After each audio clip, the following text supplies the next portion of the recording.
नमस्ते, स्वागत छ हजुरहरू सबैलाई मेरो युट्युब च्यानलमा। र हामी चाहिँ यहाँ सेवामा लागि परिरहेको छौँ र हाम्रो यहाँ चाहिँ विभुजी महाराज आउनुहुँदैछ र हामी चाहिँ यहाँ सेवामा लागिरहेको। र यहाँबाट हेर्नुहोस्, भानुभवन एकदमै राम्रो देख्छ। यो हाम्रो आश्रमबाट भानुभवन कस्तो राम्रो देख्छ हेर्नुहोस् है।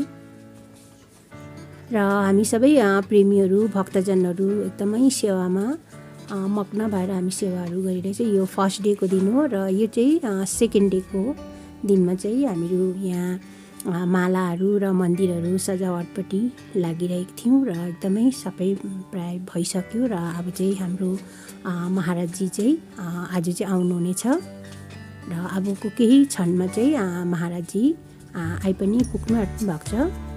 र यहाँ हेर्नुहोस्, सबैजना नै हामीहरू यो मालाहरू यो सकिसकेको छौँ र अब केही बेरमै हाम्रो महाराजजी चाहिँ हाम्रो दार्जिलिङ आइपुग्नुहुन्छ। र यहाँ हेर्नुहोस्, यहाँ महाराजजी चाहिँ आइ पनि पुग्नुभयो र अहिले चाहिँ बेलुकीको 5:30-6 बजिसकेको छ र हाम्रो महाराजजीको चाहिँ आगमन भइसक्नुभयो। र यहाँ हेर्नुहोस्, सबै यहाँ प्रेमीहरू हर्ष उल्लासको साथमा। र अहिले चाहिँ अब हाम्रो महाराजजीको सत्सङ्ग सुरु हुनु गयो र हजुरहरूले पनि सत्सङ्गको आनन्द लिनुहोला। यहाँ उपस्थित सबै प्रेमी संगठन और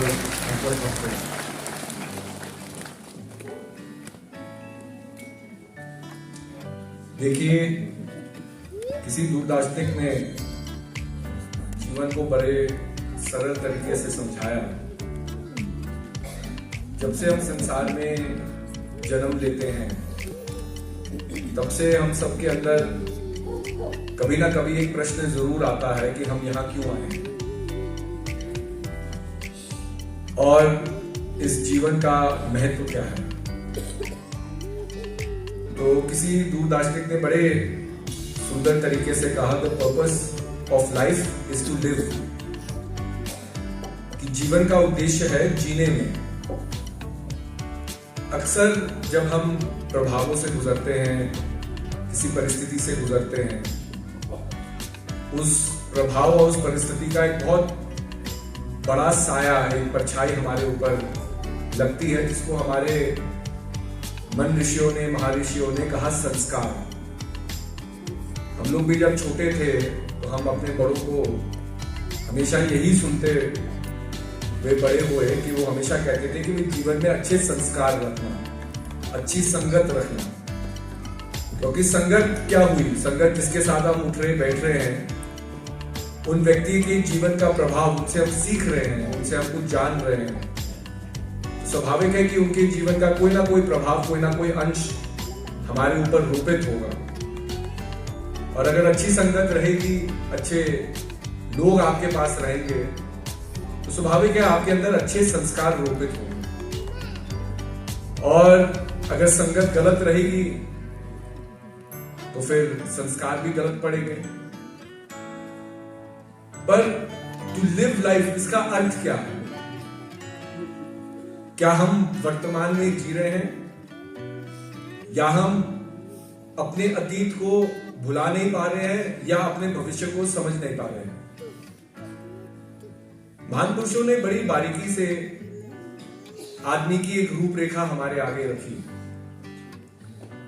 एक व्यक्ति जीवित है, उसकी क्या रूपरेखा है? तो महान पुरुषों ने समझाया, 3 शक्तियों का सम्मिलित रूप मानव का जीवन है, जिसमें हम कहते हैं मन, प्राण और वक। कि मन है जो नियंत्रण करता है जीवन का, इंद्रियों का।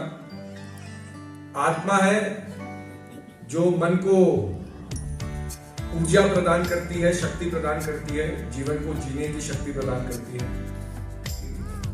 कोई हमें ये नहीं कहेगा कि भाई ये जीवित व्यक्ति है, क्योंकि तीनों का मेल ही जीवन है। लेकिन बड़ी बारीकी से हमारे है, अगर हमारे अंदर चेतना है तो हम सोचेंगे।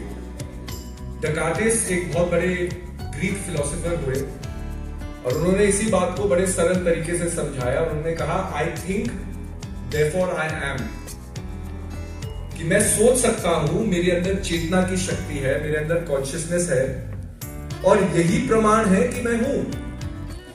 आपके अंदर जब आप सवेरे उठते हैं, अपनी आंखें खोलते हैं, तो सबसे पहले कॉन्शियसनेस के थॉट के रूप में आपके अंदर कोई ना कोई मेंटल गतिविधि होगी, चाहे आपके जीवन से रिलेटेड, किसी और के जीवन से रिलेटेड।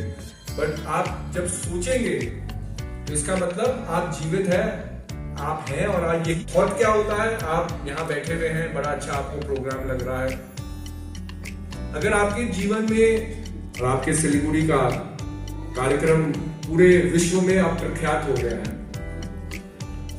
तो देश विदेश से लोग आते हैं इस कार्यक्रम के लिए और कुछ अच्छे अनुभव को, अच्छी यादों को यहाँ से ले जाते हैं। तो स्वाभाविक है कि आप यहाँ फिजिकली बैठे हुए हैं, किसी चीज का आनंद ले रहे हैं, बट जैसे ही कोई संघर्ष, कोई नेगेटिव थॉट, कोई हलचल जो आपके मन के, मैं कहूंगा कि खूब भजन सुमिरन करें, मन लगा करके गुरु महाराज जी की आज्ञा का पालन करें, मन लगा करके मन की पवित्रता से अपने गुरु दरबार में सेवा करें और आने वाले कार्यक्रम को संपन्न करने के हम सब अपना योगदान दें। इन शब्दों के साथ सबको दुआ आशीर्वाद करें।